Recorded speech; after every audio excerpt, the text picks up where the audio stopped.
जर तुम्ही गृहकर्ज घेतले असेल किंवा घेण्याच्या विचारात असाल तर तुमच्यासाठी एक अत्यंत महत्त्वाची बातमी आहे. रिझर्व्ह बँक ऑफ इंडियाने म्हणजेच RBIने नुकतीच रेपो रेटबाबत घोषणा केली. याचा थेट परिणाम तुमच्या खिशावर आणि तुमच्या EMIवर होऊ शकतो किंवा होणार आहे. हा रेपो रेट म्हणजे नक्की काय? ज्याप्रमाणे आपल्याला पैशांची गरज लागल्यावर आपण बँकांकडून कर्ज घेतो, तसेच बँकांनाही पैशांची गरज भासते. अशावेळी या बँका रिझर्व्ह बँक ऑफ इंडियाकडून कर्ज घेतात. ज्या व्याजदराने RBI म्हणजे रिझर्व्ह बँक ऑफ इंडिया बँकांना कर्ज देते त्याला रेपो रेट म्हणतात. सोपं गणित म्हणजे जर रेपो रेट वाढला तर बँकांना कर्ज महाग पडते आणि ते ग्राहकांचे व्याजदर वाढवतात. जर रेपो रेट कमी झाला किंवा स्थिर राहिला तर त्याचे फायदे ग्राहकांना मिळतात. आता महत्त्वाची बातमी म्हणजे RBIच्या पतधोरण समितीने रेपो रेटमध्ये कोणताही बदल न करण्याचा निर्णय घेतला आहे.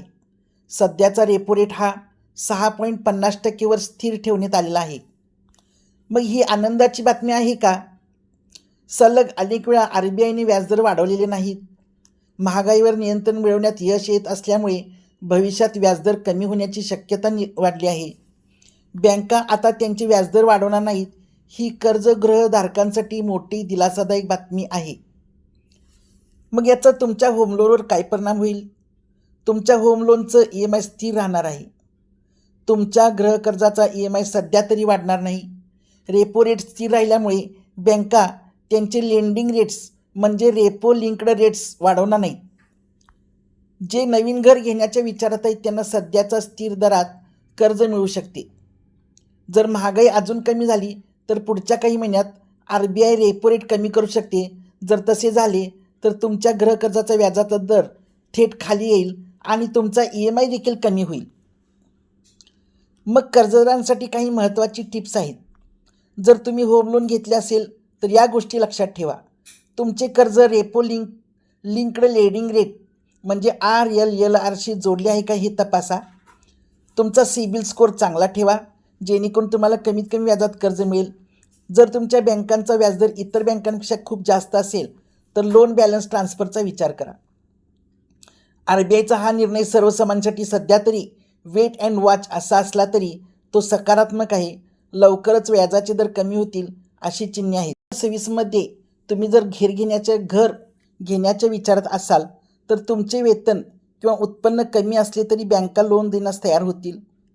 घर घेण्यासाठी तुमच्याकडे डाऊन पेमेंट कमी असेल तर शक्यतो बिल्डरने आत्ताच बांधकाम पूर्ण केलेले नवीन घर निवडा.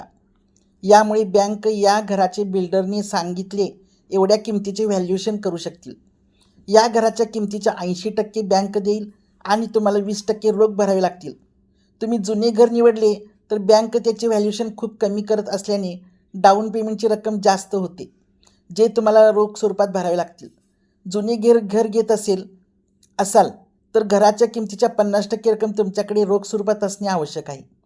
समजा तुम्ही बिल्डरकडून 30 लाखाचा फ्लॅट किंवा रो बंगला घेत असाल तर 24 लाख लोन बँक देईल आणि 6 लाख रोख स्वरूपात तुम्हाला भरावे लागतील.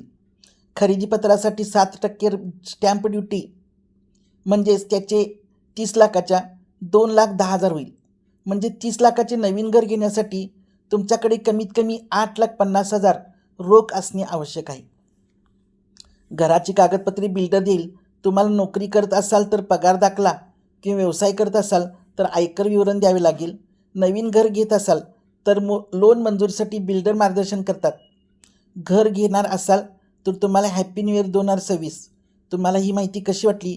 व्हिडिओ आवडला असेल तर लाईक करा आणि अशाच आर्थिक घडामोडींसाठी आपल्या चॅनलला सबस्क्राईब करायला विसरू नका. धन्यवाद.